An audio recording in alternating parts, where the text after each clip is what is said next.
Sickos Club. Sickos Club.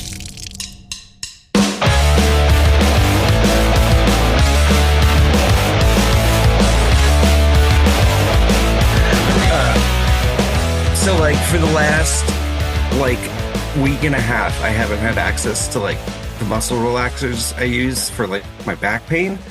And so, like, because you have to do, like, it takes, like, 2 to 3 business days for your doctor to approve your refill. But I was on, like, day 10 and still no approval. Oh, that's bullshit. Yeah, even though I, like, called them a couple times and they were like, yeah, we're gonna, like, rush order this or whatever. And so, like, I couldn't sleep at night because, like, how bad my back pain was. So, like, I would be up until, like, 4, 5, 6 in the morning, just, like, struggling, and then fall asleep for, like, a few hours and stuff. And, like, so, I mean, 11 a.m. is not late for a lot of people, but for me, this weekend, it was, you might as well have been asking me to be there at 7 a.m. Yes. And, I would hate for this to end up on the podcast, but, I love you. I hate that you're suffering, I hit record. Oh, thank you. Thank you. Fuck. Thank you. Fuck. Can I just get a big fuck you, Kaiser Permanente? Fuck you, Kaiser Permanente. How have you been? I'm doing good. It was the 4th of July this weekend. It was. I ate carne asada, stayed in my house, and watched Sinners. I hung out with my dog and my cat because my dog is getting increasingly more scared of fireworks as years go on. She's 8, so she's getting a little more scared. But I just basically rewatched that fucking epic ass Dynamite, and yes. I was there. That's, dude, holy shit. Like, that was a Dynamite of all. Mox was like 5 feet next to me. It's so funny. I didn't want to share it because you shared yours. The week before, I was like almost the same distance, and I had video of it as well. And, he's like jumping over the barricade, right where I was. And literally just kept yelling, "You're still my favorite." And I named my cat after you the whole time. I know. No, that was hilarious. That was really funny. What a blast, though. Got to see Dynamite and Collision live. This is like my 3rd AEW show this year, and it's every one is more fun than the last. Like, best live pro wrestling, period. Well, and Brett, this Sunday, you and I and Joshi and Pippin, actually, we will be, because Pippin's going to be there live, so we'll have a live report from our friend Pippin. We're going to be taping on Sunday a combined Sit Down, Shut Up, and Hard Way review of All In. Hell and yeah, we are. Pippin will be there to share in the live We're experience. calling it the Hard Sit Down. Yeah, there you go. The hard mark. We're not. I'm just thinking about dildos or something. Sit way. I don't know. The hard sit. The hard. There you go. The hard sit. That's yeah. I got the inference there. But thanks, Brett. Thanks for spelling that out for those who may not have understood. You're so welcome, buddy. You're always so eager and willing to help people understand your disgusting humor. Yeah, because I want people to laugh at the joke. That's true. And even if they don't get it. One way that I found that will make people laugh at your joke is when you tell them why it's funny. Yeah. Yeah. Because if they don't get it, then they're not going to laugh. Yeah, totally. So then you go like, no, here's why it's funny. And it's not because I'm telling bad jokes. No, obviously. Definitely. No. You just need to tell them why it's funny. Yeah. You know what you could try is tell them what the joke you're about to tell, why that's going to be funny, and then tell the joke. Oh, punchline first. Yes. Or explanation of punchline before you deliver it. Like the guy in the elevator. No, I'm not going to tell that joke. That's That's not appropriate. Boy. I don't even know where we're going, but I'm scared, Brett. I'm real scared. And that's usually the sign we're about to do some killer fucking audio. That's right. Do you want? This is the hard way. Yeah. I'm Brett Michelle. With me, as always, is my little buddy Blade. Hello, Blade. Pew, pew, pew, pew, pew. Finger guns all around, bitch. That's right. Well, it's hot as fuck outside, and it's still summer, so we are continuing our Summerslam dive for the month. Mm-hmm. And today we are doing what's considered one of the greatest Summerslams of all time. Mm-hmm. Which, watching it back, I don't know. But we're talking about the 15th annual SummerSlam that took place on August 25th, 2002 at the Nassau Veterans Memorial Coliseum, not casino. Yeah, it was like casino. That was a weird looking casino. They're at Foxwoods. In Uniondale, New York, which the whole night they just keep calling it Long Island. Yes, yes. And with this event, SummerSlam became the first pay-per-view to have events in the 3 major indoor arenas in the New York metropolitan area, which was Madison Square Garden in 88 and 91. 88, the year I was born. I'm an old bitch. And 1998. And then also the Izod Center in East Rutherford, New Jersey. East Rutherford, in 89 and 97, and later in 2007. Wow. It was also, Blade, the first SummerSlam held under the new WWE name because the Panda people sued. So we got the F out. Mm-hmm. And it was also the first pay-per-view after the inaugural brand separation. Yes. And we will be commenting about this brand separation and how fucking stupid they went about it. They couldn't have done it any dumber and than how much they Raw did it. Sucks compared to SmackDown. Jesus Christ. Just the whole thing is just like the brand supremacy shit. All of it. It's just garbage. That's kind of the overarching thing. Well, before there was 14,797 in attendance. Yeah, probably not next year. But so the way that's kind of the overarching story of the show is the brand split. Like most of the backstage little segments are Bischoff, who was the GM of Raw, and Stephanie, who was the GM of SmackDown. And I get that, like, they were basically, I don't understand why Brock and Rock wasn't like the main story throughout, because holy shit, like that was a big deal. Right. You had Lesnar, who had just came in 5 months earlier. Yeah. On a fucking tear, like just destroying everybody. Like as a kid, it was the first time I saw a wrestler like that, who just came in and just destroyed everybody. He had Paul Heyman working with him because he couldn't fucking talk. But you had him 5 months into his career in a world title match against the biggest superstar in the company at the time, now that Stone Cold had walked out. Yep. And I feel like it was only kind of like a little blip in the backstage stuff. Like you had a segment of Lesnar and Heyman kind of hyping him up, but I mean, there's nothing with The Rock. Like, it was just kind of, No, I think there was, this is a time of real consequential change in WWE. Big time. There's a lot.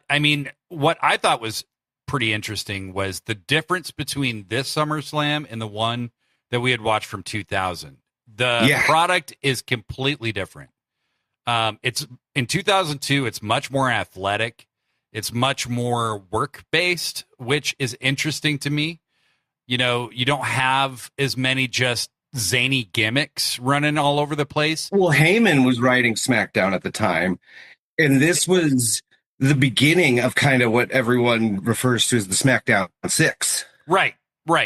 And you could just see there's a tonal shift. WWE's moderating the content a little more while still trying to be like a little cheeky, a little edgy.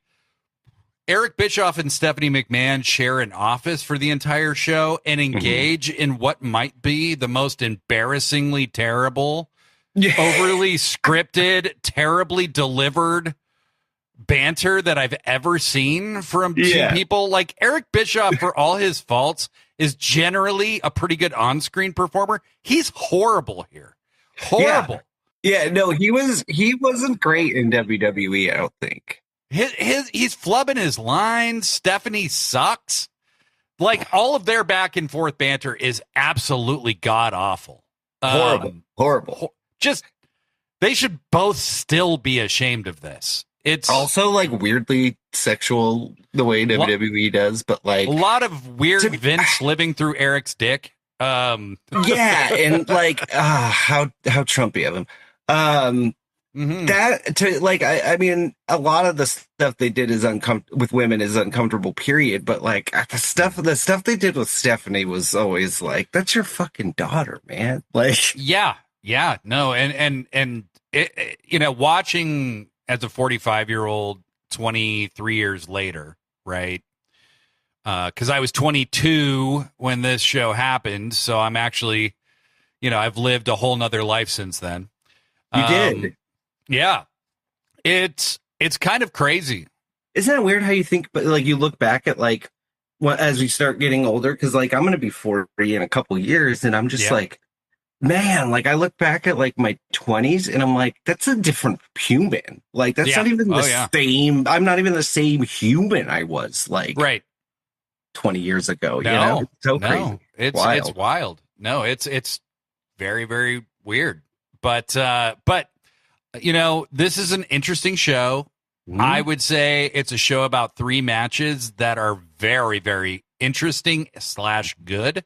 Yep. And one that I watched the show live at the time because of the return, and we'll get to all that, but it's an interesting show. This is a fun one to review. It is. Well, first off, speaking of the brand split, we did have different commentators for depending on which brand the match was from. So we had Taz and Cole for SmackDown, and good old JR and the King for Raw. And we start out with Kurt Angle in a Candy Striper singlet and a big "You Suck" chant, which was the ugliest Kurt Angle gear of all time. But oh my god, I hated it. I literally get furious just watching this match. Like I get like, Kurt, what are you doing? It's literally just like vertical red and white pinstripes, and then like I am not gonna lick you, bro. Okay, you are not a peppermint candy, you motherfucker. He's a candy cane. That could have been his Christmas gear, but in August. It's so ugly. Hot August night, 1971. You ever seen Saving Silverman? No. What? You've never seen Saving Silverman? No. You should watch it. It's hilarious. Is it about Sarah Silverman? No, it's the pie guy, the guy who fucked the pie. Yeah. And Jason, whatever his name is. Yeah, it's him and Steve Zahn and Jack Black, and they're like lifelong buddies, and they're in a Neil Diamond cover band that plays in the Boardwalk. Oh no, I have seen that movie. Yeah. No, that's good stuff. That's good stuff. Yeah, Hot August night, baby. Yeah, coming yeah. Jack Black is perfect for that movie. Dude, I was gonna be like, how are you 40 and you've never seen Saving Silverman? Yeah, like I know. Movies of the late 90s. I'll tell you a movie I've never seen. I've never seen Dude, Where's My Car? Okay. I've only seen one American Pie movie, just the original. The first 3 are pretty okay. The Eugene Levy straight to video series that followed. No, I've never seen any of them. You know, and I don't blame Eugene for trying to make his money or whatever, but he did end up quite successful with actually good things. Yeah, and his hot gay son. His hot gay son. That is correct. In on a show and in real life. Yeah. Yeah, and director. He's a director as well. So we have separate commentary. We have Michael Cole and Taz doing SmackDown, and then JR and Jerry Lawler doing commentary for Raw. That. Yeah. Brett, one thing I noticed right off the bat here, Jerry Lawler is a lot better to listen to. He's toned down a lot. Yes. It's not all get your tits out, lady. Yeah. Well, and there isn't a women's match on this show. And there's a segment that there's one segment, and puppies are referenced, but actually not by Jerry Lawler. No. It's even so you'll have grosser to than stick that. around to find out who. Yeah. Who's the perv this time? Yeah. So we got Kurt Angle versus Mysterio. Yeah.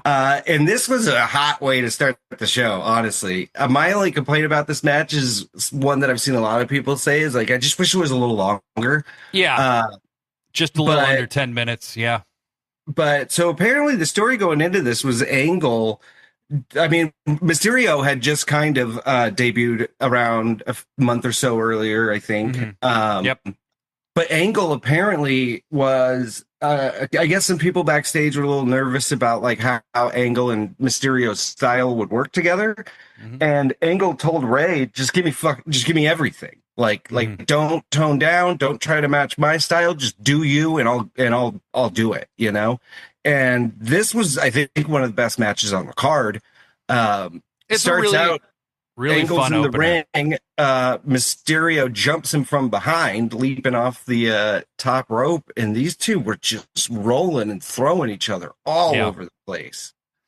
I have a note here that says Roid Mysterio because Ray is like bodybuilder jacked in this match. Like he's got big titties. Like it's like like I know what Rey Mysterio looks like for real. This is not that. This is Roid Mysterio. He is, and it's crazy because Ray just gets bigger the older he gets too. You know, like this isn't even like Ray now. Like Ray's bigger now compared to this. But like if you watch WCW, like Ray was smaller in WCW. Yeah, I mean Ray looked like a teeny bitty baby in WCW, and he looks jacked as fuck here. Now, part of him looking bigger as he gets older is, you know, you widen as your bones expand and shit. So he has more frame to support muscle. I mean, he looks great, and the match is great. Mm-hmm. And his speed, he hasn't lost any speed yet. No. I would say this is like his prime was when he first came into WWE because like. Oh man, he was one of my favorites, you know, hometown hero. I think Rey Mysterio is legit one of the greatest workers of all time. Like, and it really was him, I think, that kind of changed a bit of the way WWE matches were wrestled. He was, I mean, for my memory as a kid, he was one of the first I saw in WWE post Attitude Era that was more like what we see today in pro wrestling. Absolutely. You know, a lot of the flippy dippy shit. But his influence, even the entrance when he would pop up out of the ground, like yeah, and that was missing in this one because he attacked Angle from behind, like a coward. But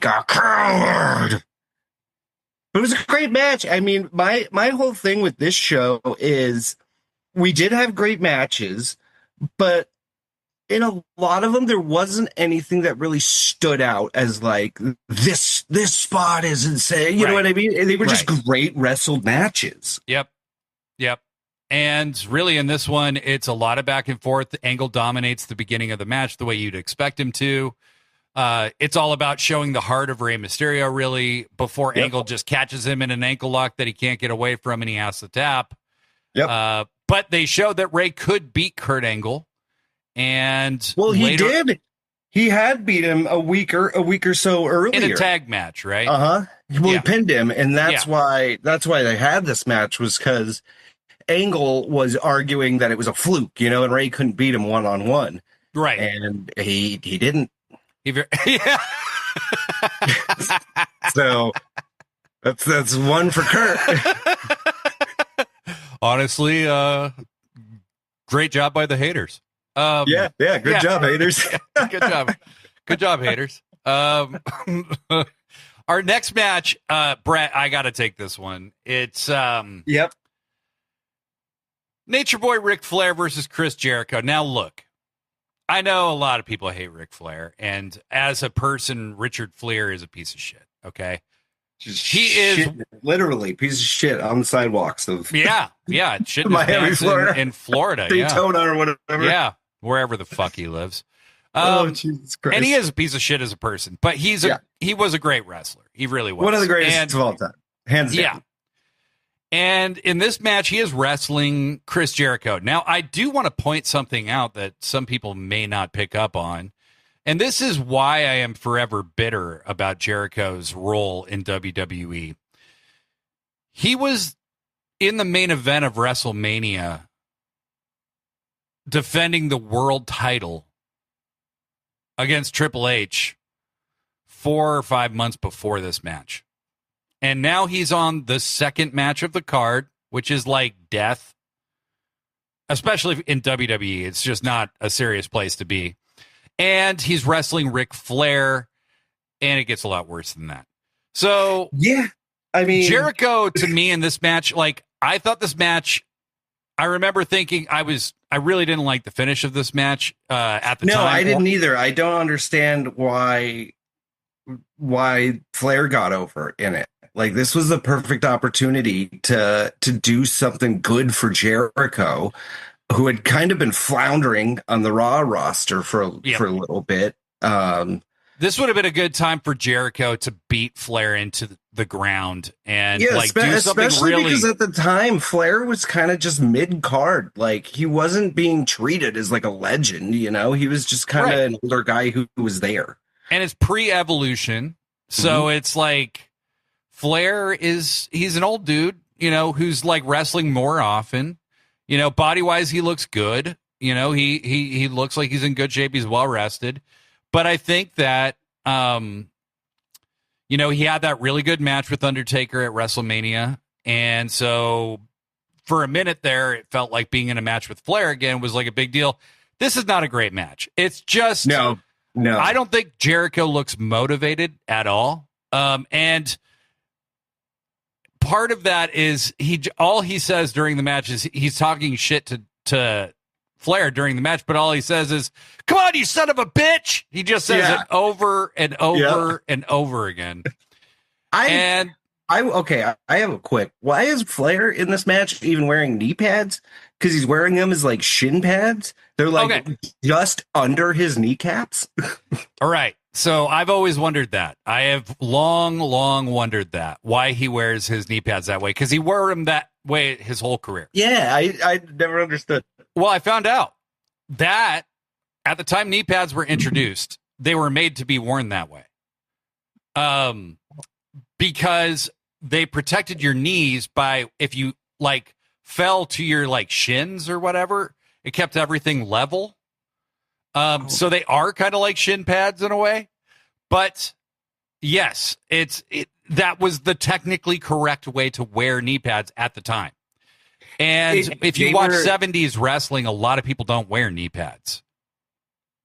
It's very uncomfortable. I don't like it. I don't like when they don't wear it. It's like no knee pads, no wrist tape. Like, fuck off. Yeah. Just fuck off. Go to hell. Go to hell. Go to hell. Burn. Fucking die. Yes, they deserve to die, and I hope they burn in hell. One of the dumbest moments of this match is Jericho honestly kind of struggles to put on a basic figure four.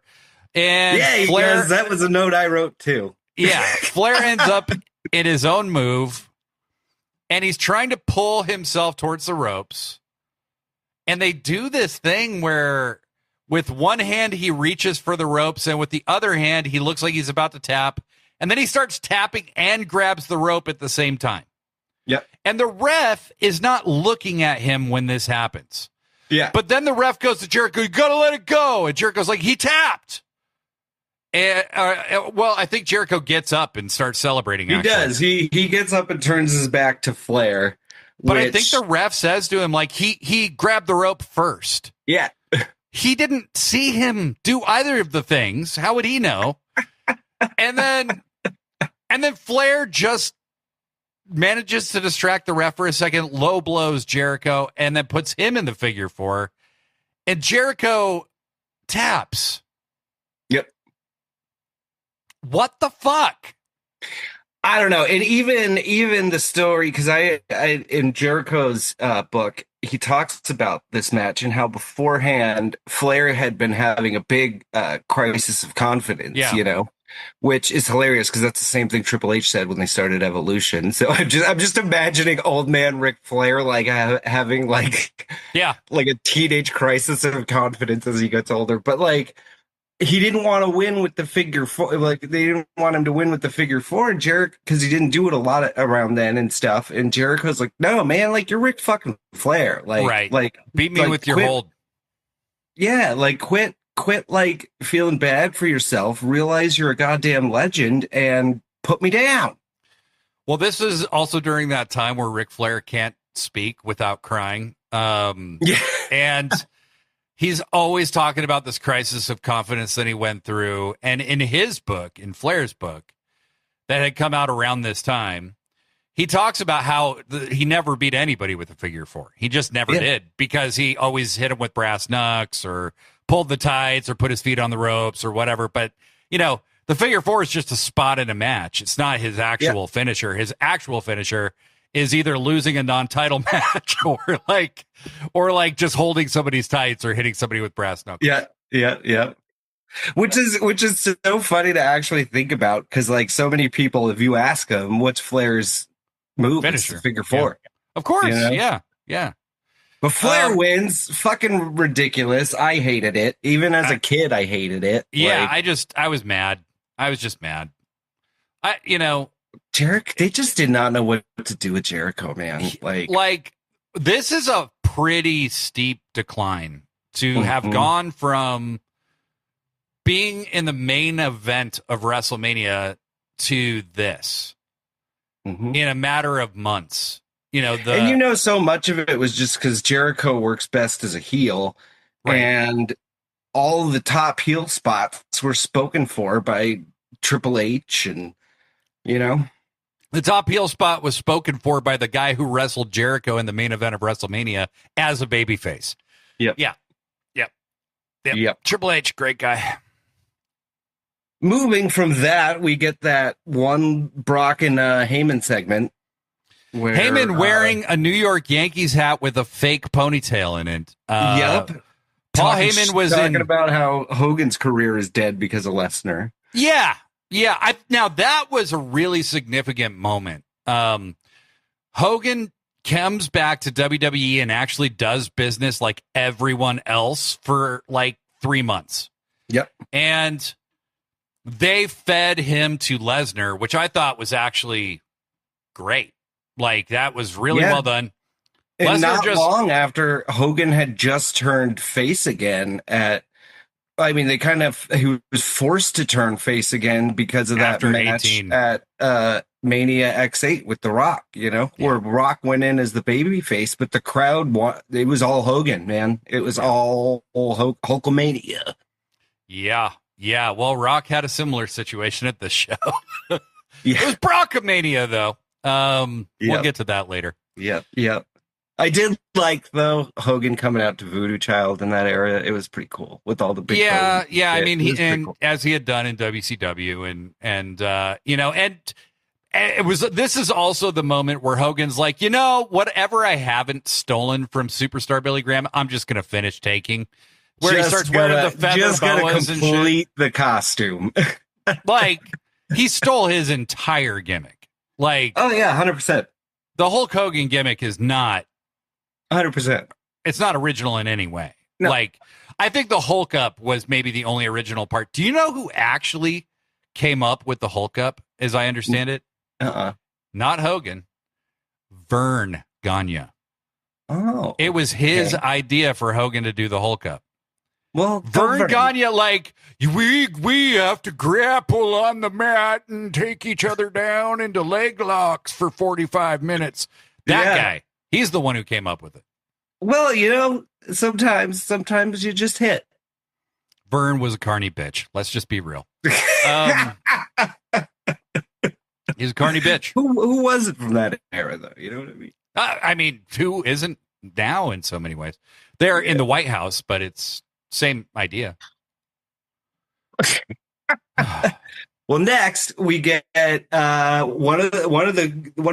really great match between Eddie and Edge, and this was after the Edge and Christian split, Edge is starting his singles run. Yep. And he's coming out to Never Gonna Stop Me, Rob Zombie, which, dude, I fucking WWE love. still pays for. I loved that era of Edge, man. Like he Definitely. had the this was the start of him having the big entrance, you know. He had the smoke, he'd come out, run to both sides and all that. He had the music banging and everything. They just, man, they presented him fantastically in this time. This is definitely better entrance music than what he ended up with. I will say that. Metalingus. What the fuck? Who names a song Metalingus? Like fucking the biggest dorks in the world. That's who. You know what though? If you listen to like the lyrics, it's really good for him post like neck injury. Oh yeah, no, I know. It's very like on this day. I was in the. I mean, everything's come to life. Yeah.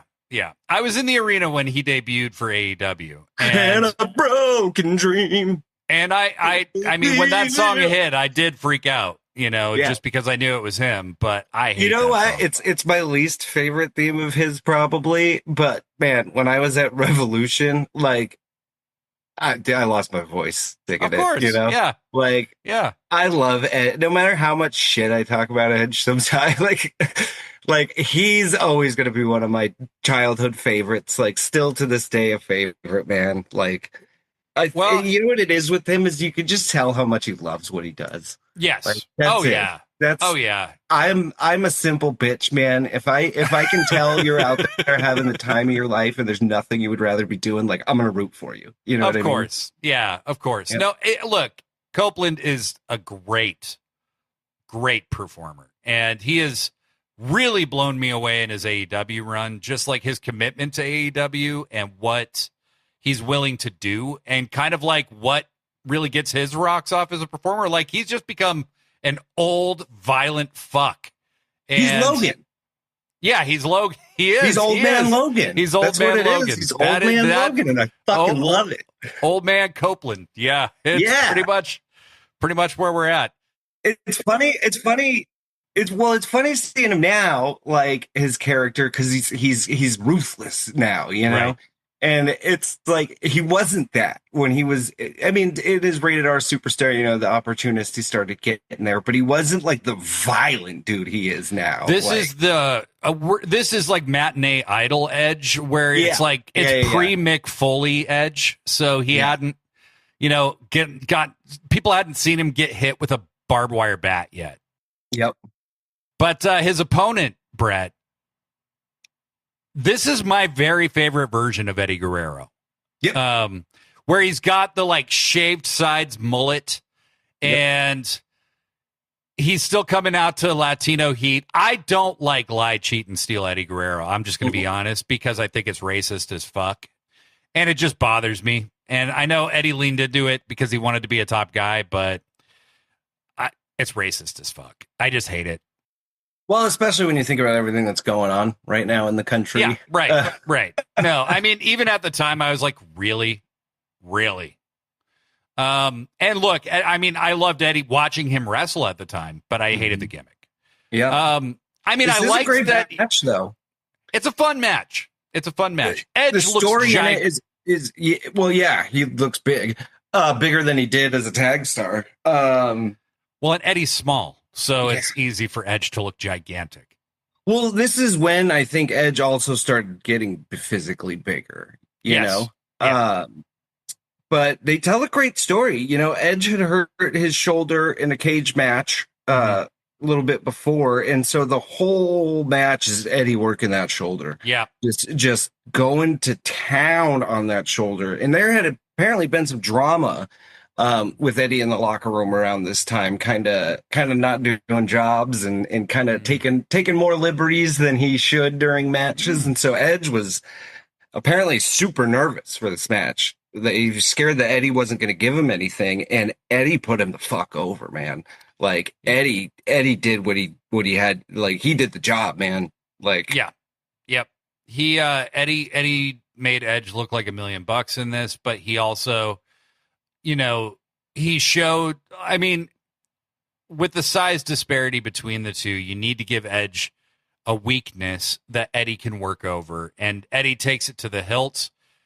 He does the whole match is just Edge just not quitting. Like, right. That's the whole match, is just Edge just kept coming back until he finally hit that spear and got the pin. But the whole Eddie was working it, man, like that shoulder. I really liked a couple spots in this match where Eddie puts Edge's arm behind his back and then does a Northern Lights suplex onto his arm. Yeah. And then he does it again directly after that. It's almost Matt Jackson-esque.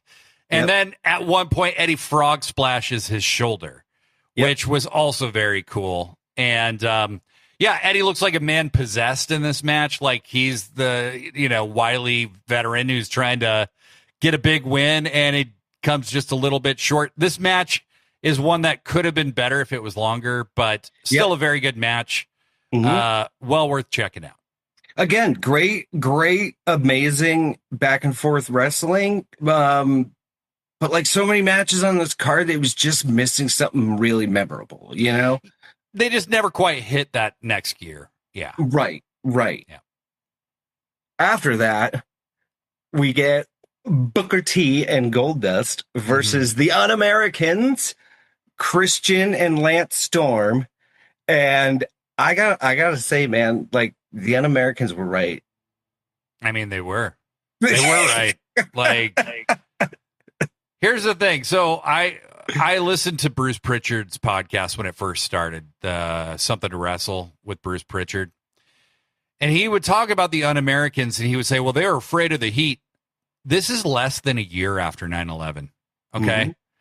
Like, do you know how dangerous it was to be that outspokenly anti-American while you're in the States? And you're in New York. And in wrestling, because this was kind of the era where WWE started getting like crazy hoorah, like troops and blah, blah, blah, Tribute to the troops and all that. And it was like just the blind patriotism of everything, Nationalism. Yeah. Nationalism. Yeah. That's basically what it is. Yep. And it's crazy. This is right before we get involved in Iraq. It's about 6 months before. And so it's less than a year after 9/11. I'd be afraid of the heat too. I remember talking with my father in a restaurant about how I didn't think we should invade Iraq, and realizing we were being watched by everybody in the restaurant, and realizing like they're going to kick my ass if I keep talking. Starting to feel like that again around these parts, Sure is, Brett.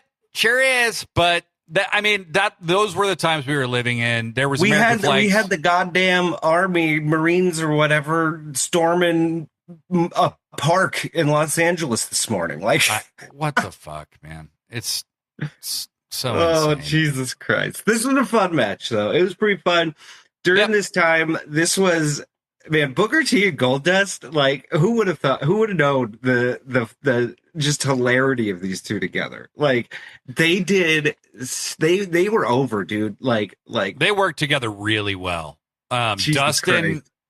Dustin got to show a different side of himself as Goldust in this run, where he was more cornbread. Yeah, where he's like more over the top, like slapstick comedy Goldust, instead of like, ooh, spooky homosexual Goldust, Like, is he going to steal your man? Is he going to steal your man, ladies?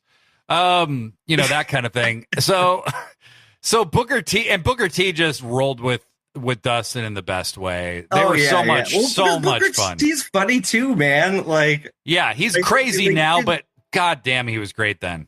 You could just tell every segment with them, both of them were just having fun. You know what I mean? God, and like I said earlier, like if I feel like you're having fun, I'm having fun. You know what I mean? 100%.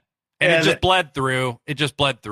To add to the comedy, like all I kept noticing was the hole under Goldust's pit in his suit getting bigger. Yeah, he tears his bodysuit until the end when it's just a giant hole under his armpit. Like, it's like a sleeve that's just barely attached. Yeah. But I also from the Un-Americans, who at this time are just Test, Christian, and Lance Storm. It's Lance Storm and Christian versus these two. Yep. And Lance looks like a child. He is much smaller than either Dustin or Booker T. But he manages to look like he belongs. I forgot. I was actually going to write him this morning and see if he had any thoughts on being in the Un-Americans. I'm going to after this episode, and we'll just read it later. But these two guys are just great wrestlers. You get Christian, who is not getting the Edge treatment by any stretch. Which is it's so crazy to me, because like at the time, to me, he was the better. He was the better guy. You know, like Christian was always my favorite above Edge. I liked Edge. I loved Christian. I thought he was so interesting and so funny in a different kind of way than Edge. He was a dick. He was like a legit asshole. And Lance is everything he does is so precise and crisp. Yeah. And so he could work with anyone. And what I appreciated is, right at first you're like, wow, Lance is way smaller than Booker T. But once Lance ties up with Booker T, you don't notice anymore. You don't care. Because Lance looks like he belongs. Same with Eddie with Edge. They just look like they belong. Yeah. No, it was a great match. It was a fun one. It was a really fun match. I'm begging for a memorable spot in these matches up till this point. The only memorable spot in this match is Test makes a run in and boots Booker T in the face and gets the win for the Un-Americans. That's the only spot I remember, honestly. Yeah, me too. Until this match, which was one of my favorites on the show. Hold on. Yeah. All right. We have the most awkward segment after this, which is Jamie Noble and Nydia in WWF New York, and basically just so Nydia can make out with a dude while everyone watches. It's a make out contest, Brett. She's picking who she wants to make out with. So it's basically just her macking some dude on the couch while JB Noble cucks out. Yeah, and gets really excited. Aren't they supposed to be related at the time? I don't know. I think they were a couple. They were supposed to be a couple. It was weird as fuck, man. It was weird. It was actually a pretty funny gimmick, and I thought Nydia was actually very good. And she totally embraced that role where she was just a psycho, basically. And Jamie Noble was just a cuck. And he loved it. And he was very, very open about it. But Nydia was a good wrestler, and she kind of got lost in the shuffle after her run with Jamie, and then just kind of disappeared. But it's too bad, because I thought she was like a very interesting looking person who she didn't look like Tori or Sable or any of those people, and she could wrestle. So it was really, really too bad she didn't go farther, because she was good. Next, we get. Okay, so did you say this was one of your favorites on the night? Yeah, this was probably my least favorite. Really? Yeah, it was a good match, but for who? So it's Benoit versus RVD for the Intercontinental title. And it's an interbrand match, Brett. Okay, hoorah. I don't know. It just out of matches I've seen with them before, I don't think it was either of their best work. I thought this was a really good match, and I think it's an interesting match because it's so not a WWE style match. Did you watch this on Peacock? I did. Why did they blur the Intercontinental title? I was going to mention that. They only blur it while it's on Chris Benoit. Oh, okay. And then after the match, I was wondering if that's what it was. It's not blurred anymore. Okay, that's what I was wondering. Because he's walking to the ring and there's just the blurry thing on his belt, and I'm like, what the fuck is that about? And you can tell because there's just a point where he kind of turns and you can see the blur flip on. Yep, and it's because it has the WWE logo on it, and they don't want it on Chris Benoit. but they have a WWE logo in the bottom left corner of the screen the entire match. Like, what different? How did that help in any way? I have But no yeah, idea. it's because it's Benoit. I think also I preferred the other Benoit tights.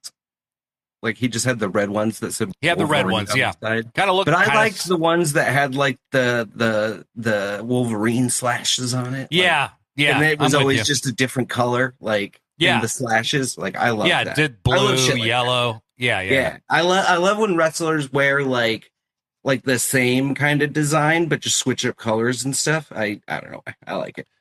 What I liked about this match is it's a lot of holds, and it's not as like fast paced as you might expect, but it's very physical, and it's a more technical match than you're used to seeing from Rob Van Dam.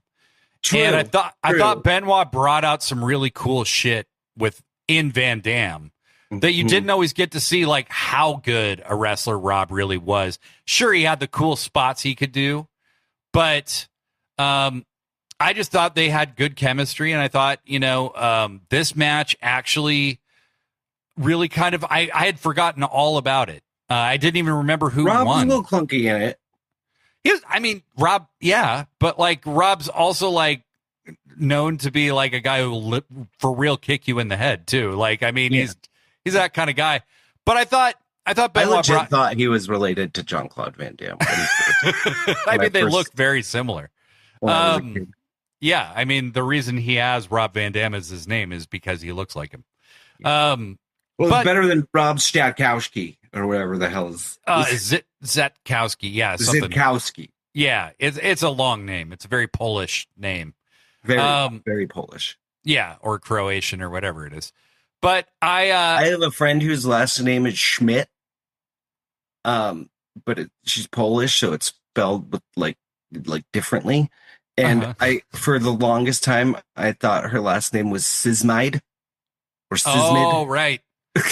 There's a lot of silent letters in the Eastern European names, like a lot of silent letters when they translate to English. So it's very, very confusing. Like Zitkowski, like if you see the name, it at least looks like how it sounds. Yeah. But yeah, very good back and forth. They keep cutting to Bischoff and Stephanie backstage. They haven't introduced the U.S. title yet. So whoever wins their brand, gets the title on it. Gets the title. I know. I'm trying to complete a thought, and I'm really struggling because I'm going to tell you something. They called this the brand extension. Yes. Fuck you. Fuck you, Vince. You fucking cuck ass bitch. Little Wall Street ball licking fucking cunt bag.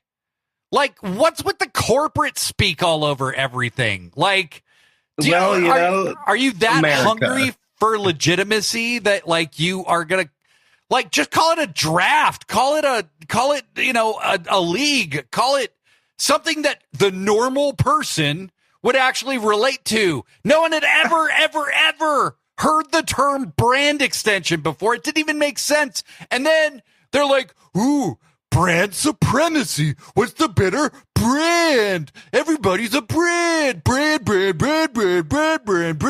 And then social media comes along and it's like, you're a brand. Brand. Well, it's so much of like what I don't like about WWE now, even though it's kind of what they've always done. It's the beginnings of that shit. But yeah, it's the we can have no competition. We have to be number one. It's growth at all costs, which is like our whole society now is, I used to work for a plumbing supply house doing sales, and like once every few months we would just get like an email like, we bought this random company in fucking Kalamazoo, Michigan or whatever. And it's like, why? Like, right. Like, why? We're already the biggest like national plumbing supply house like in the country. Like, what does it matter that there's like a mom and pop shop in?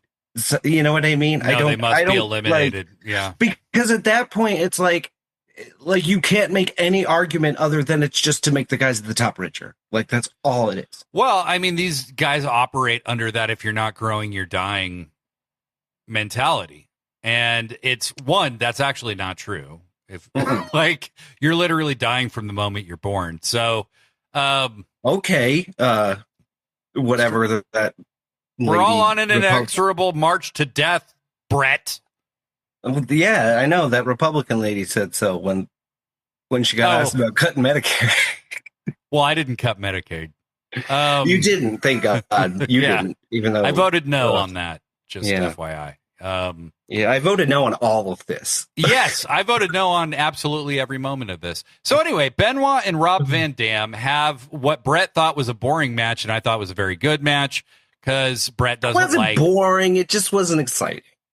I mean, it's not traditionally exciting, but I thought it was cool to see Van Dam kind of do more holds and submission style stuff with Benoit and try to get away from him and get out of stuff.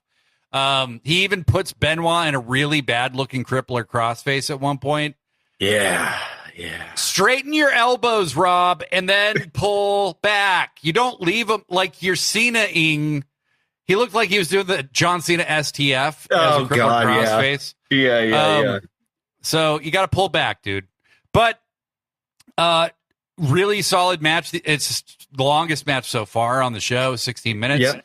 RVD gets a win with a big old frog splash. Yeah, he headbutts Benoit. Benoit falls, hits his head, kind of gets knocked out from the fall, and then RVD frog splashes him, pins him. Bischoff is celebrating. Stephanie does this weird, he like tries to like rub it in her face. And then Stephanie does this weird thing where she like looks down towards his dick. And like Bischoff's like, are you about to like make a move on me? And then she starts laughing hysterically and walks away. It's so bad. It's so bad. Well, but this is where WWE really did start to lose me, is like brand extension. Same. What are we doing? This is probably the last year that I watched it religiously for a while. Yeah, see, they announced WrestleMania by this point. So like I was going to the next WrestleMania. And so I stayed dialed in, but it was getting harder and harder to care as much. And I was really pissed at the way they blew Chris Jericho's title reign. That really upset me. Yep. Well, As next, our Blade, listeners no doubt know by now. Yeah. We get a video package for the Un-Americans. Yeah.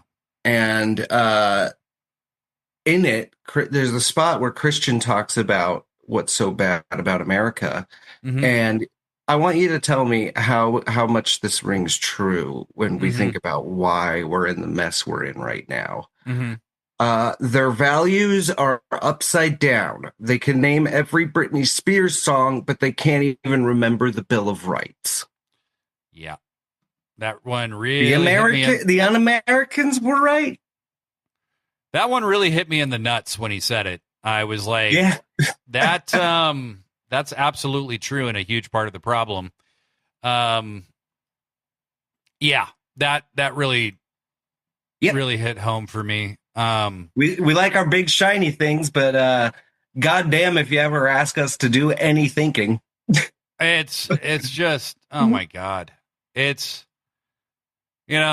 watching this show. JR with the good old boy. If you don't like it, you can get out. Yeah. Why don't you just leave?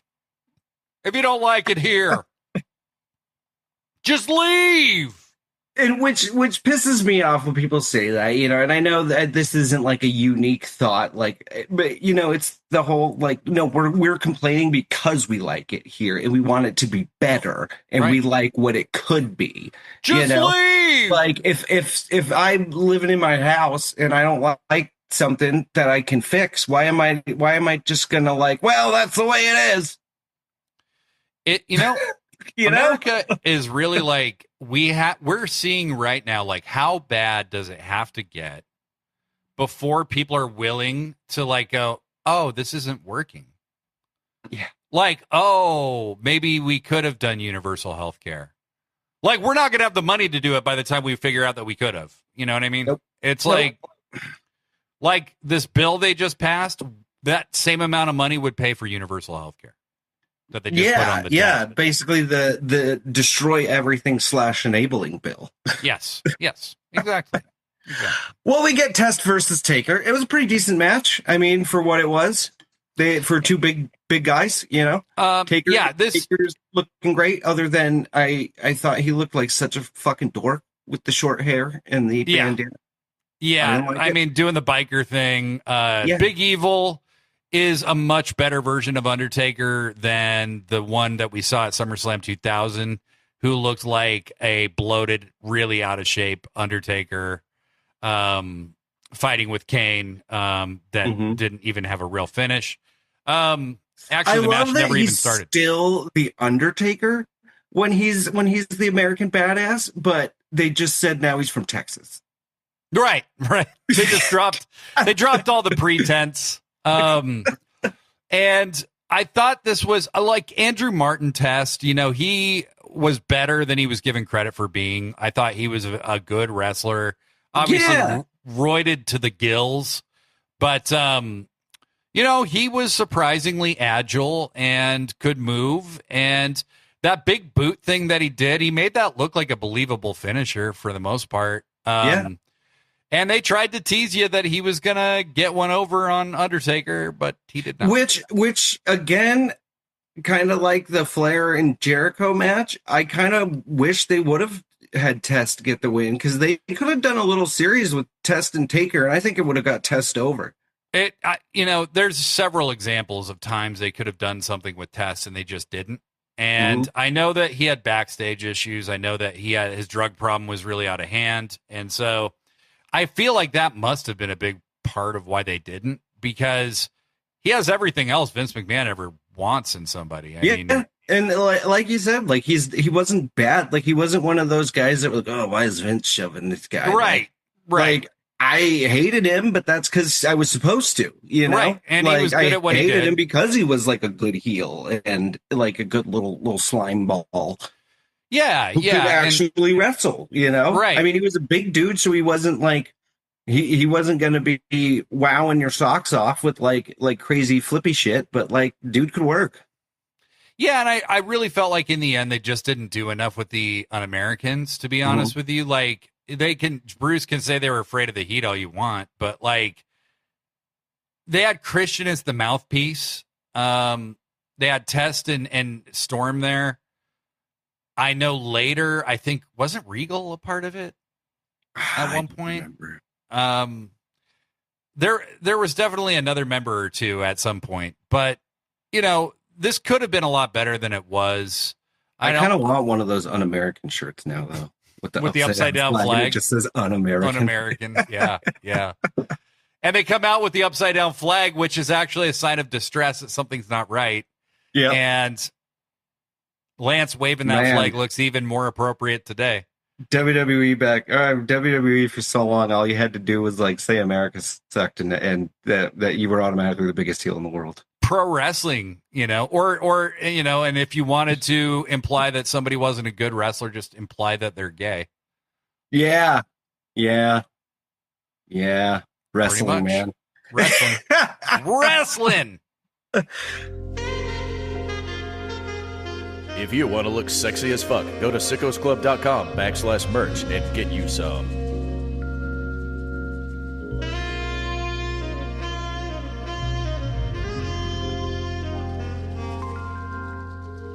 Well, anyway, Taker wins. It is an okay match, but next match is a gold. It's a gold star for me, man. Oh yeah, we have the return of the Heartbreak Kid, Shawn Michaels. After what, 10 years? Like, how long had he been out?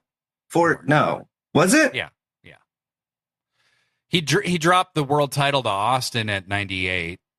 Oh yeah, early 2000s were in. That's right. Yes. And so he comes back in 2002. I'm thinking like 2010s for some reason. Well, and we were like, at the time, you have to understand, like, it was explained, the dirt sheets, everybody is like, he can never come back. Like, it's over. Like, this back thing is for real. It's a disc issue. He can't come back. And he had, he was doing some training for a while. He trained Danielson. He trained Spanky, trained Brian Kendrick. He trained a couple other people that you've heard of, Lance Cade, I believe. Even though they all ended up doing more training with other people who I think taught them a lot more. But probably. Yeah. But HBK wasn't much of a giver. Yeah. But it really, when they made this match, the way they did it was really clever.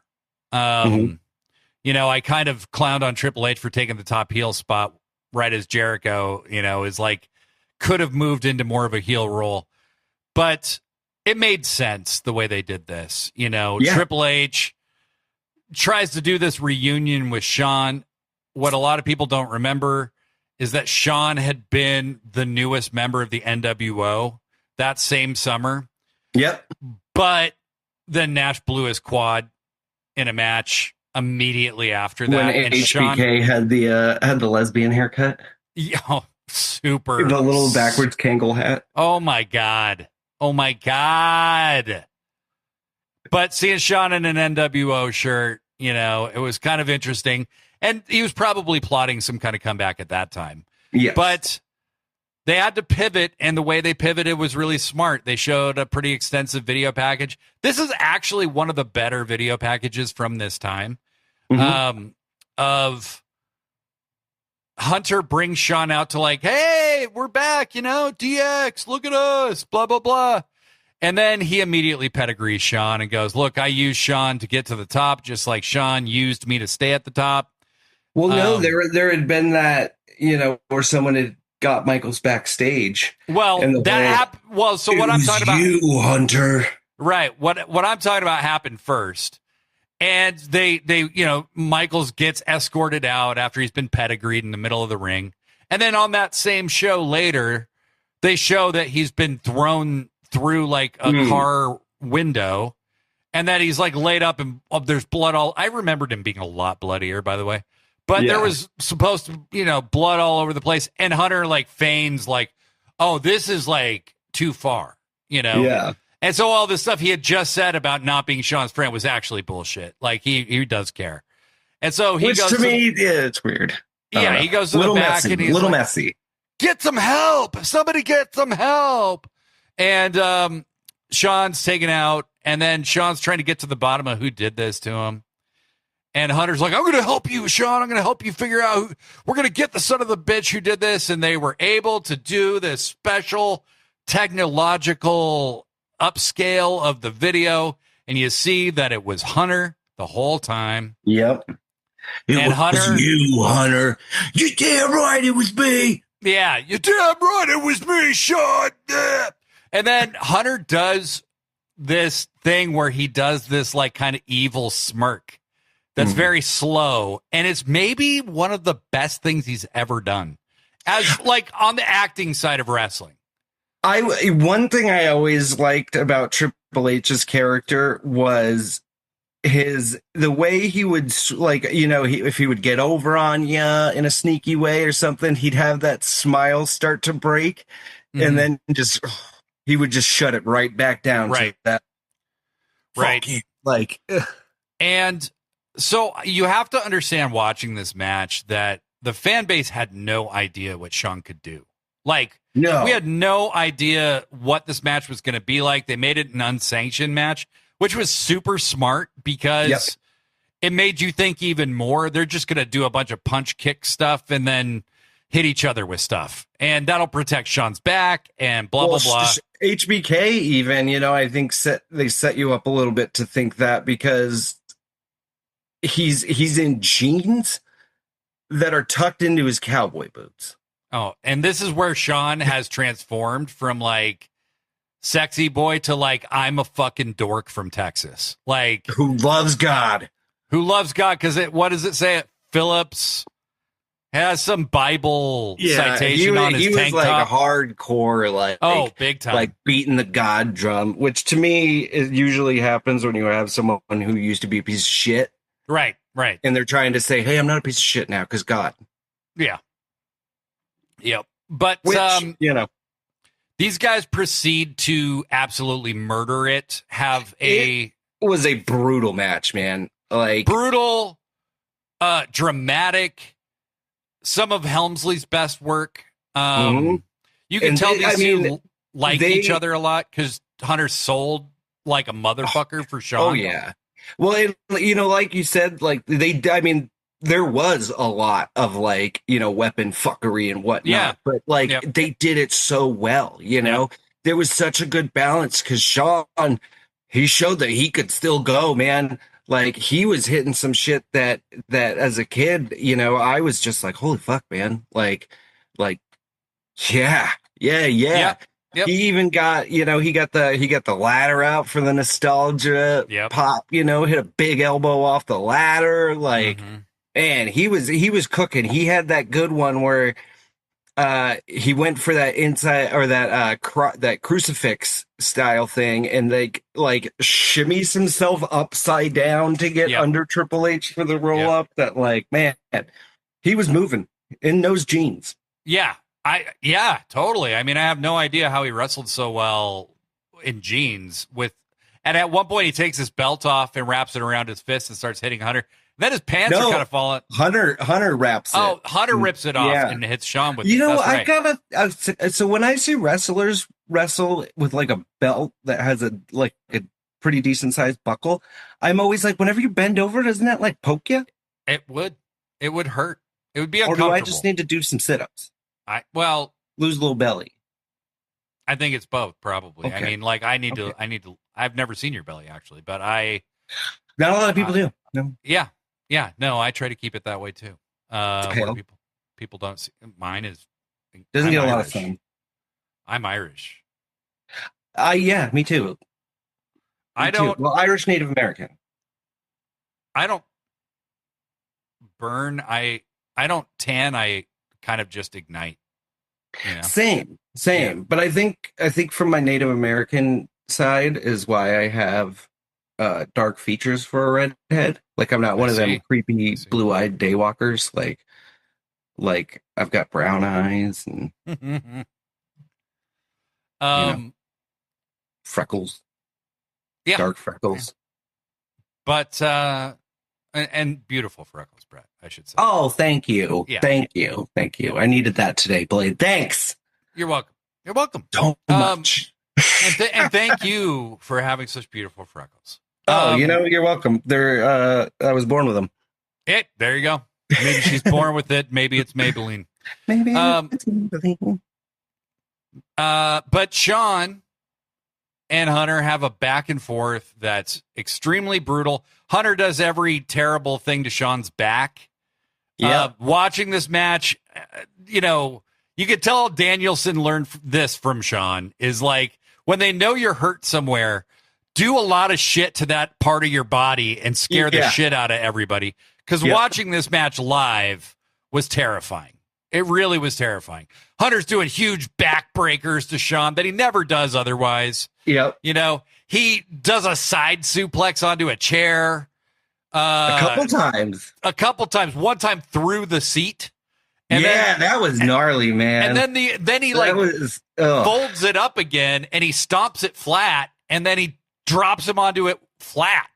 And so it was a very, very my two favorite spots in this match were one when Sean goes to hit that big elbow off the ladder.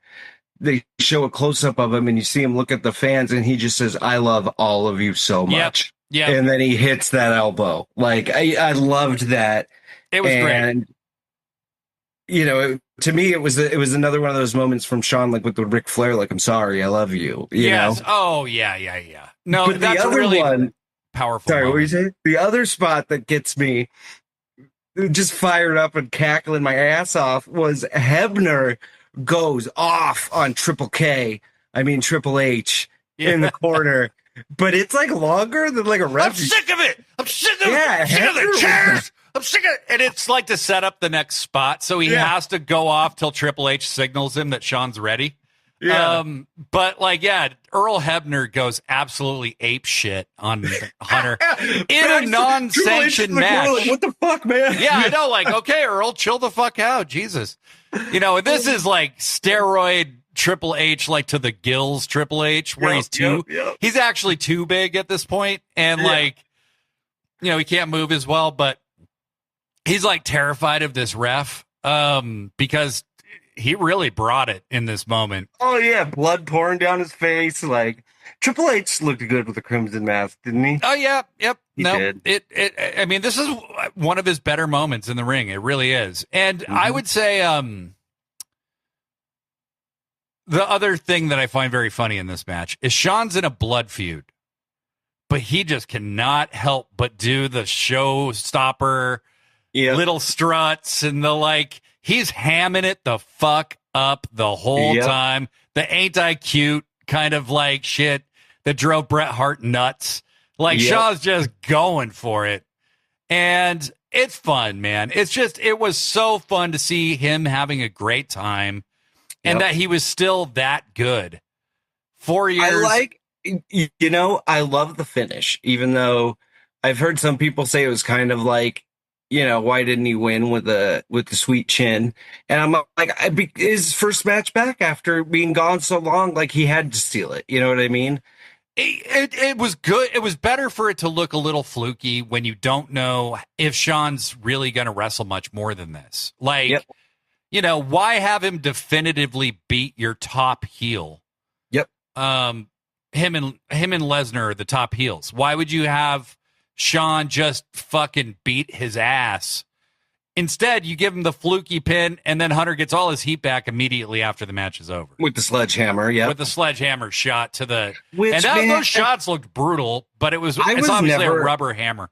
I was never really a fan of the sledgehammer. No. Because, like, a lot of the time, like, Triple H would use it to, like, crack someone in the skull or something like that. And I'm like, if you hit someone in the head with a sledgehammer, they are dead. Like... Also, he always puts his hand over the top of it. Yeah.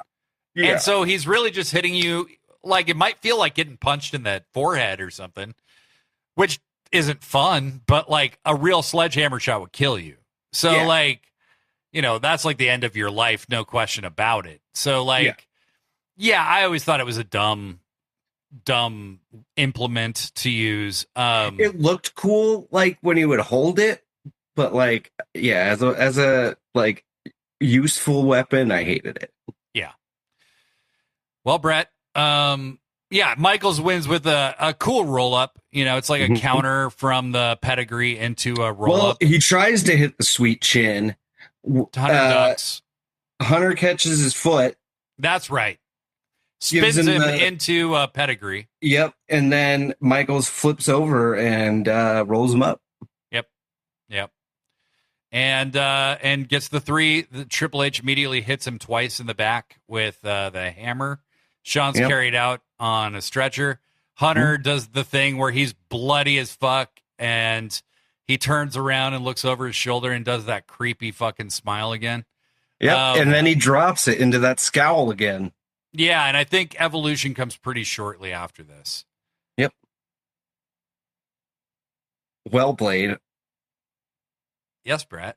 Now we get a moment where before the main event, Howard Finkel would like to get a few things off his chest. Yeah.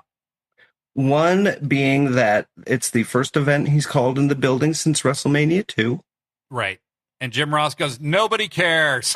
Yeah. Who cares? And that unlike the MLB, which was on strike at the time, he will not go on strike because that's commitment, damn it. Mm-hmm. And then Trish interrupts because Finkel and Trish had been feuding. Yes. And Because Trish is a babyface now. Yeah, and it was all in defense of...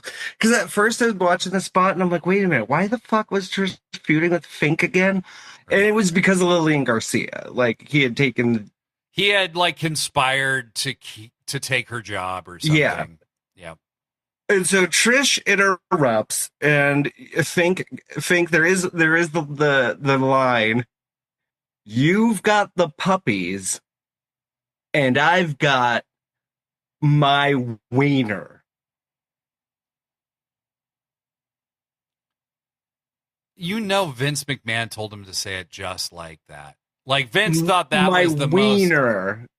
Most hilarious thing ever. Like, Jesus Christ. What a stupid fucking... It's not funny. It's not good. It's not... I have no idea why anyone thought that was a good idea.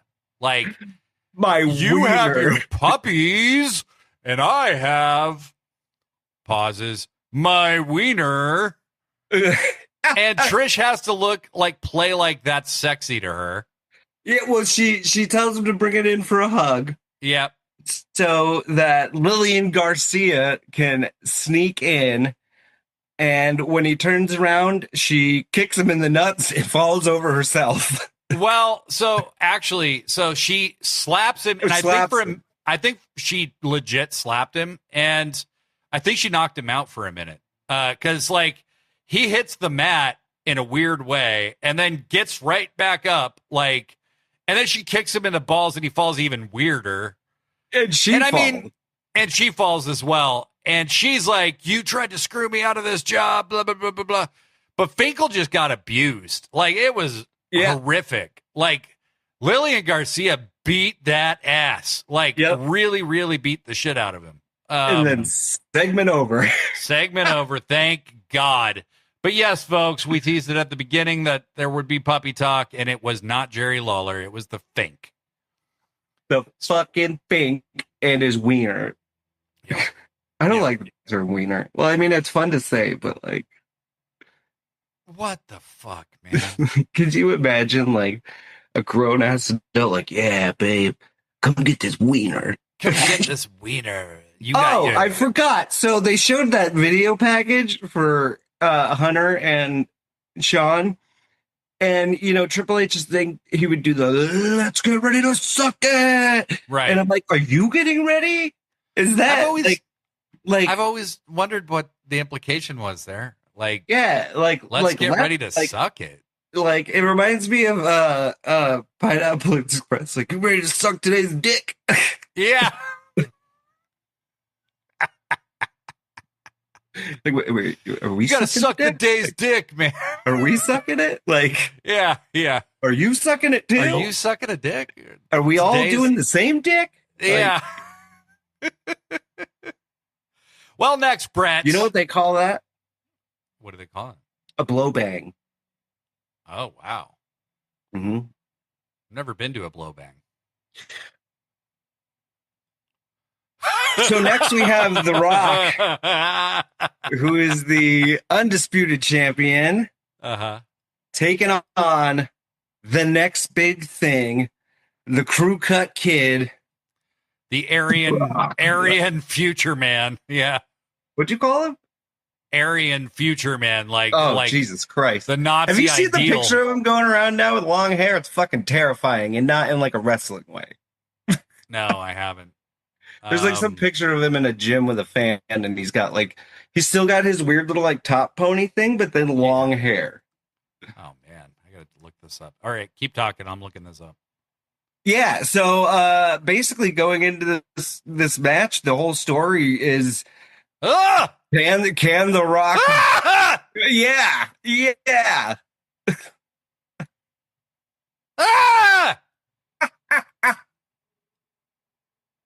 This is not okay. Yeah. What's he doing? He's got Legolas hair. Yeah. Also, he should not be wearing a vest with his suit. That does not look good. No. But Brock, I mean, he's never been a fashionista. I don't like it. Brock was never one for the culture, He could go away. I don't like it. But yes, so Brock had just debuted, as we said earlier, 5 months before, and just tore through the fucking roster, put down Hogan, and it was basically The Rock was the only thing standing between him and the championship, and it was, can he do it? Right. Can he put down The Rock? The Rock is the only thing standing in his way, basically, at this point. Brock has run through a lot of people. Brock comes out first, obviously, because Brock's champ, and I loved how they did this with Brock coming out, lays the title down, starts his little hops, and then just sprints to the ring. Yep. Because going into before this, they had shown, which is so cool. I love when they do this. They were showing each man's training regimen. Yeah. And they were showing what Rock was doing to get himself in shape and ready to go against Lesnar. And I think, the big part of it was this was speed versus just brutal power. If The Rock was gonna beat Brock, it was gonna be because he was quicker, Yeah. Well, and it's so obvious the outcome of this match, like from so many different angles. The Rock is way thinner. He's clearly trying to look good for the camera, for like a Hollywood camera. Yeah. So he's just noticeably not as muscular or as bulky. He looks great. Don't get me wrong. He looks amazing. I much prefer, and I mean, it's probably the nostalgia part of it, but I prefer when Rock is trim and slim. Yeah. I don't like The Rock being the bolter, Right. I like that late 90s, early 2000s Rock. Yeah. Yeah. And he had been noticeably bigger at SummerSlam 2000 when we watched that. Mm-hmm. It just much more in like football player mode, and well, for me, when Rock bulked up, he lost so much of what made me love The Rock in the ring. He was always The Rock on the mic, but in the ring, what I really loved about The Rock and what I felt was so true to like the character he was his speed and intensity. Like The Rock was always 100 miles an hour. Everything he did was always intense in the ring because of how smooth and quick he was. You know what I mean? He wasn't like a power wrestler doing these big slams and stuff. It was his quickness, the cat-like feet and how he was able to like outpace you basically, Yeah. No, and he is very quick. Like, again, it's the difference between like, you have your Kurt Angles and The Rock and Brock and people like that who have competed at a high level of actual athletic competition. And then you have like everybody else. And the explosivity of those real athletes. That's the term. The explosiveness that he had was everything in the ring. Right. I mean, it's why Roman has such a great spear. It's like this dude's tackled people in real life. He knows how it's done, like, so it's, there's just a difference that's hard.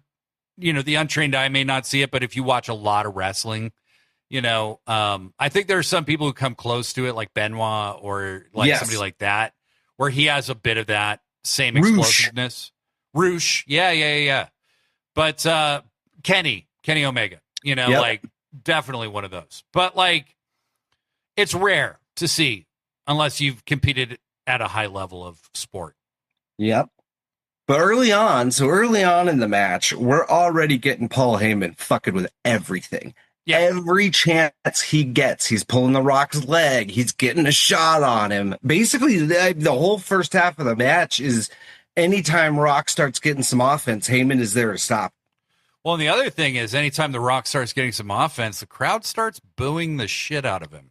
Yeah, I will say I did love the back and forths though, like you'd have, it wasn't like, let's go Rock, but you'd have a few minutes of just Rocky. And then Rocky sucks.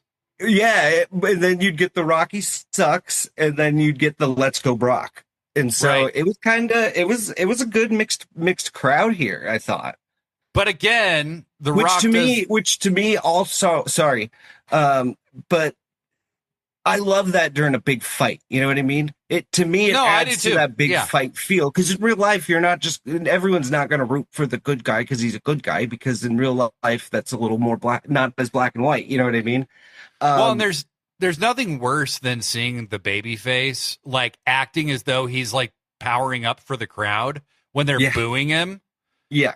And what I liked about The Rock is there's a point where he has Lesnar in a sharpshooter, and the crowd is just booing the shit out of him, and he goes, "Fuck you!" Like, yeah. You know, he just like The Rock like responds to what's happening in real time. You know, and well, that was kind of the thing with Rock during this because it was the same thing in the Hogan match. You know, he went in as the face, but it wasn't all about him. You know, it was a very pro Hogan crowd, and the nostalgia for Hogan was super strong. Yeah, I don't remember I mean, maybe it's because at the time, you know, until he came back big and jacked, Rock was always my guy. You know, and I wonder how much of it was people just kind of getting a little bored of The Rock at the time and still I think that's what it about was. the Hollywood thing, you know? He had been on top for a long, long time, and he was kind of their old reliable that they always kept going back to.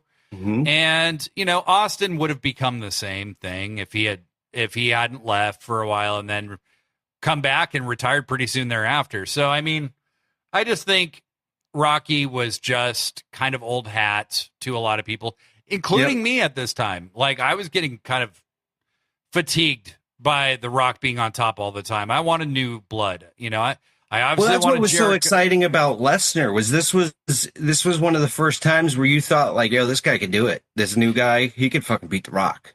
Like seeing Lesnar in this match, though, you are like, holy shit, this dude is eating monkey hormones. Like, this dude is on everything. Like everything. He has a gigantic frame, so he can support so much muscle. Yeah, got no neck. Yeah, it's like it's fucking crazy, like how roided out he is in this match. Like, yeah, and he looked good. I think this was his best wrestled match at that point. Like it was, out of everything he had done the 5 months prior, this was the best he had looked in the ring. Thing. Well, because he had to actually sell. He had to sell and look competitive. Like it was, you know, and in the beginning, he's basically just beating the shit out of The Rock. Yeah.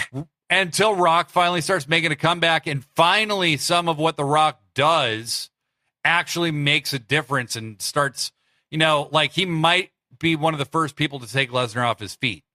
You know? Well, that was the thing at the time was The Rock was kind of showing what the weakness in Lesnar was. And it was you got to chop this fucker down like a tree. You just got to keep getting wax on him and get that stamina gone. And once you get him teetering, that's how you can beat a Brock Lesnar, you know? Right. But, you know, he hits a fucking rock bottom toward the end of the match, and Brock just kicks the fuck out. Like, and then it hits his own rock bottom. And almost the pins Brock the Rock. bottom. Yeah, the Brock bottom, yeah. And almost pins Rocky. We do get a spot where you think this could be where Rock gets it because he finally gets Heyman out of the way. Heyman takes a rock bottom through the announce table. Terrible rock bottom through the announce. Heyman literally doesn't jump at all. Like he basically just kind of lightly falls backwards. And then he's neutralized the interference. Well, you know? But Brett, it's worth mentioning Heyman, who is wearing a hat with a fake ponytail in it, is lying on the floor and his bald spot is showing. You know, his bald spot, which has grown a lot, and he has taken great care not to show his bald head on television for years. And he starts covering up the bald spot while he's on the ground. But yes, go ahead. I'm sorry. No, that was perfect. Yeah. I was going to say good heel shit right there. Good heel shit. Yeah. So Heyman goes through the table, taking him out of the mix, which is really just a way of saying, like, Brock doesn't need him, you know? Yeah, because, you know, then we have a little bit more back and forth between the boys in the ring, and it really becomes Lesnar keeps trying to get him in position for the F5, finally does, hits it. Brock Lesnar's your new champion. Rock sells for him like a fucking, like the way you're supposed to. Yep. Like he is dead on the canvas, like knocked the fuck out. Yep. And Brock looks like the scariest motherfucker you've ever seen in your life. I mean, that was him at the time. Like, you know, when I do like joke about the Aryan Ubermensch, you know, kind of thing, but like, this is what the Nazis were trying to create. Okay. They were trying to create guys like Brock Lesnar. Yeah, like, basically. Yeah. Basically. Like he's scared me as a fan. Like, and I was in my early 20s at this time. So like, you know, I'd watched a lot of wrestling. I'd seen a lot of big dudes, but Brock just looked totally different than anybody else I'd ever seen. He looked like a lot of the intensity, I think, too, didn't come just from his size, but like his face too. Yeah. Oh, big like time. When he would like rage out, like, dude, it looked like his eyes were gonna pop out of his fucking head. Yes. Oh my God. No, you wanted to run. And, and thank God he didn't have long hair like Legolas hair back then, because that would have been twice as scary. I mean, he is. Guys, type in Brock Lesnar long hair 2025 on Google. It's absolutely horrific. Do that and then try to have a good day. Yeah, I'm not going to. I'm not going to. Nobody made me do it. I did it to myself, Brett. Well, what'd you think of the show overall, Blade? I thought it was okay. I thought it was like pretty solid overall as a show. I think the three matches that I was most into were the Van Dam Benoit match, the Sean Hunter match, and the Brock Rock match. What I really liked about the Brock Rock match is it's all gas, no breaks. There's no holds. There's no headlocks. There's no feeling each other out. It's just a brawl from beginning to end. And Rock just gets knocked the fuck out. Yeah, and that's kind of the theme of the show, I think, because so many of the matches were just kind of like 100 miles an hour, you know? Yeah. And again, a lot of that was the SmackDown 6, you know? Yep. And that's what I liked about the Benoit Van Dam match is it's so different. Is like it's a lot of holds, it's a lot of kind of brutal technical wrestling, which is like kind of interesting to me. So you know, I would be interested if the listeners go watch that match. Let us know what you think. You know, I mean, did that match stick out to you the way it did to me? Or like Brett, did you feel like they had better? I mean, because they did have a number of matches, and I'm not saying this is their best match, but to me, it was one of the best matches on the show. And it's the first one on the card where I was like, wow, like Eddie versus Edge could have been really good. It just didn't get enough time. Yeah, and I think that was the same, like I said, with Angle and Mysterio. Yeah. I mean, a great match. I just wish it was longer. Like you said, just it felt like there was a third gear missing in a lot of these matches. Also, Kurt's gear is offensive. It's weird for me to say that, or like it was weird watching it back because I hadn't watched this one since I watched it live. And, you know, I had heard all the talk and everyone considering this one of the greatest Summerslams of all time. And it was really fun, but it didn't hit like, wow, this was a special one, you know? I think at the time, people were so used to WWE just landing everything where it was like everything hit, and we had just survived the invasion angle. Oh, yeah. That was so bad. And I mean, if you look at the actual card top to bottom, you would look at it. If you look just looking at it nowadays, you look at that card and you're like, how could it have been bad? Like, right. It's not a bad show. I would just say it's kind of mid. It's just there isn't the most exciting thing that happens is Michaels coming back. Yep. The second most exciting thing is Lesnar becoming the champ. And then the rest of it is just kind of business as usual. Yeah, that's fair. Yeah. And Angle and Mysterio would have better matches later. Didn't Ray pin Angle to win the world title in a three-way match at WrestleMania? I don't remember. I think he did. I don't remember. Him or Orton, I think. Well, go to sickosclub.com Buy our t-shirts. Buy some shit. Buy a mug. We got mugs if you drink coffee like I do a lot. Motherfuckers. We got hats. Got hats. Yeah. And if not, you can always go to our social medias. You can find Blade at iBlade Daily. And I am at pegme_Bundy. And that, folks, is what they call a wrap. Okay, bye!